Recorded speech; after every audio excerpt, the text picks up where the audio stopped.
India kari oigani isagi iramdamda ningkha tamna chatpa yaraktaba amadi isagi ipa ipusingi laigi khubamda lai khurumba sangba yaraktaba miyoiba furuk kanglup oiriba Manipur gi yellow furup mitai singi thamoida kari phaurangani haibasi ngasigi India lengang na khanglibra natraga khangna khangsinnadana lairibra haibasigi wahang asidagini Sahi ani farakadawrba Manipur gi irang na khudongthiba mayoknaraba mitai singna lakadawriba me ahumda miyangi mifam Kauraklibani haibasi ngasigi India lengang na khangbas chungani kali nakalama romda Manipur asi India da tindringaida ningkha tamba ningthau panba leibak ama oina leiringai matamda lamdam asida khundamina riba furuk kanglup singpumnamak mitai ningthaugi lenga amagi makhada leirambani adubo India da hek tinkhiba numitagi India dagi Manipur hana lengak semdaba hankhrabasu India na namlau lausan khibadagini Indiana namlau lausan kibadagi ngasigi India lenga ki makhada leiragli asigumba India gi phibanungda leiraba matamdagi di lamdam asigi miyamna makal makha kayagi khudong chadaba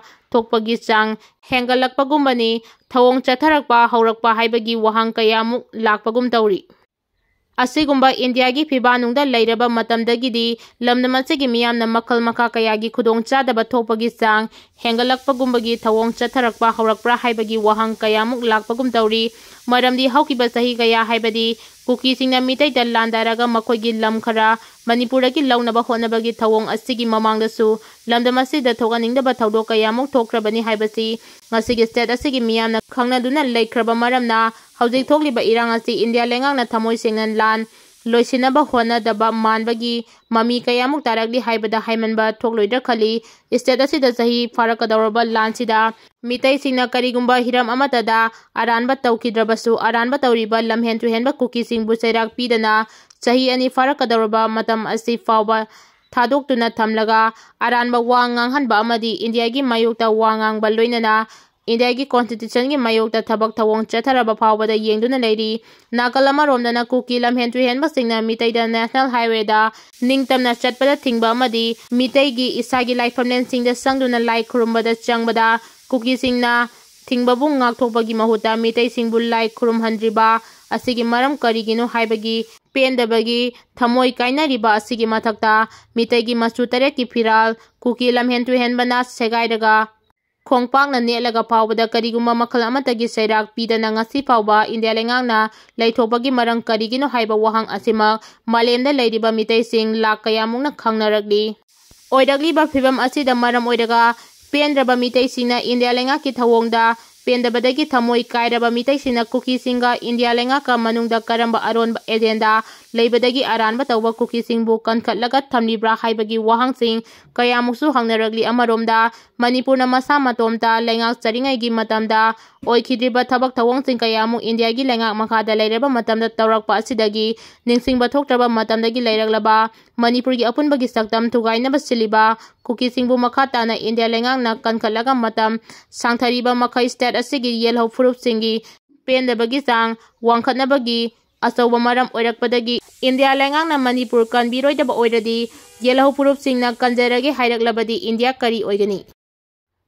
delimitation tawba yaroi haibagi reporting yawba booklet phongkhre delimitation gi mayokta akanba khongdang changsinaba semchare haina luptarukna phongdoragli Manipurda kumda lising aniga amagi census da yumpham oiraga delimitation tawba yaroi haibagi marik chumba reporting yawba booklet ama ngasi Manipur Press Club ta phongkhre kumda lising aniga amagi census da yumpham oiraga delimitation tawnanaba honaraglebadi madugi mayokta khongdang changsinaba semchare haina mahairoi lup tarukna phongdokre booklet phongba aduga mari leinana mahairoi lup taruki coordinator ningthaujam Dhana Kumar Meitei na hai lamdam asigi tongan mafam amadi singi lam kayada narol da kanglon kaina sangsilakpa mito miyangsa sing khandoktuna amadi thidok kharba matungda chayenaba aranba yaudaba marik chumba census report yumpham oiraga delimitation pangthokpa yagani maduna tana lising aniga amagi census da yumpham oiraga delimitation tawrabadi lamdam asida thokaningdaba pamdaba thodok sing thorakpa yai amadi masigi mayokta achauba khongjang amasung changsilaknaba semchare hai mahangna makhada na hai ngasi phongkiba booklet asi thasigi kunmari dagi hauraga ꯃꯍꯩꯂꯣꯏꯁꯪꯁꯤꯡ ꯌꯥꯎꯅ ꯇꯣꯉꯥꯟ-ꯇꯣꯉꯥꯟꯕ ꯃꯐꯝꯁꯤꯡꯗ ꯃꯍꯩꯔꯣꯏ ꯂꯨꯞ 3ꯀꯤ ꯊꯧꯃꯤꯁꯤꯡ ꯆꯠꯇꯨꯅ ꯀꯨꯝꯖꯥ 2002ꯒꯤ ꯁꯦꯟꯁꯁꯇ delimitation ꯇꯧꯕ ꯌꯥꯔꯣꯏ ꯍꯥꯏꯅ ꯀꯦꯝꯞ ꯆꯠꯊꯕ ꯍꯧꯔꯒꯅꯤ꯫ ꯕꯨꯛꯂꯦꯠ ꯑꯁꯤꯗ ꯀꯨꯝꯖꯥ 2002ꯗ ꯌꯨꯝꯐꯝ ꯑꯣꯏꯔꯒ ꯗꯤꯂꯤꯃꯤꯇꯦꯁꯟ ꯇꯧꯕ ꯌꯥꯔꯣꯏ ꯍꯥꯏꯕꯒꯤ ꯃꯔꯝ ꯑꯃꯗꯤ ꯃꯔꯤꯛ ꯆꯨꯝꯕ ꯗꯇꯥꯁꯤꯡ ꯌꯥꯎꯔꯤ꯫ ꯉꯁꯤ ꯕꯨꯛꯂꯦꯠ ꯐꯣꯡꯂꯤꯕ ꯑꯁꯤ ꯃꯍꯩꯔꯣꯏ ꯂꯨꯞ 3ꯅ ꯆꯪꯁꯤꯜꯂꯛꯀꯗꯕ ꯈꯣꯡꯖꯪꯁꯤꯡꯒꯤ ꯁꯔꯨꯛ ꯑꯃ ꯑꯣꯏꯅ ꯐꯣꯡꯕꯅꯤ ꯍꯥꯏꯔꯤ꯫ ꯕꯤ.ꯖꯦ.ꯄꯤꯅ ꯅꯍꯥꯁꯤꯡ ꯊꯕꯛ ꯄꯤꯕꯒꯤ ꯃꯍꯨꯠꯇ ꯀꯪꯒ꯭ꯔꯦꯁ ꯅꯝꯊꯅꯕ ꯍꯣꯠꯅꯗꯨꯅ ꯂꯩꯔꯦ ꯍꯥꯏꯅ ꯑꯣꯀ꯭ꯔꯝ ꯏꯕꯣꯕꯤꯅ ꯐꯣꯡꯗꯣꯔꯛꯂꯤ꯫ ꯉꯁꯤ ꯏꯝꯐꯥꯜꯒꯤ ꯀꯪꯒ꯭ꯔꯦꯁ ꯚꯕꯟꯗ ꯑꯦ.ꯑꯥꯏ.ꯁꯤ.ꯁꯤꯒꯤ ꯖꯣꯏꯟꯠ ꯁꯦꯀ꯭ꯔꯦꯇꯔꯤ ꯃꯩꯊꯤꯌꯨ ꯑꯦꯟꯊꯣꯅꯤꯅ ꯄꯥꯡꯊꯣꯛꯄ ꯄꯥꯎꯒꯤ ꯃꯤꯐꯝꯗ ꯁꯔꯨꯛ ꯌꯥꯈꯤꯕ ꯁꯤ.ꯑꯦꯜ.ꯄꯤꯒꯤ ꯂꯤꯗꯔ ꯑꯃꯁꯨꯡ ꯍꯥꯟꯅꯒꯤ ꯆꯤꯐ ꯃꯤꯅꯤꯁꯇꯔ ꯑꯣ ꯏꯕꯣꯕꯤꯅ ꯍꯥꯏ ꯕꯤ.ꯖꯦ.ꯄꯤ ꯂꯩꯉꯥꯛꯅ ꯇꯧꯔꯤꯕꯁꯤ ꯀꯪꯒ꯭ꯔꯦꯁ ꯑꯃꯗꯤ ꯄꯥꯔꯇꯤ ꯑꯁꯤꯒꯤ ꯂꯨꯆꯤꯡꯕꯁꯤꯡ ꯑꯣꯏꯔꯤꯕ ꯁꯣꯅꯤꯌꯥ ꯒꯥꯟꯙꯤ, ꯔꯥꯍꯨꯜ ꯒꯥꯟꯙꯤ ꯑꯃꯁꯨꯡ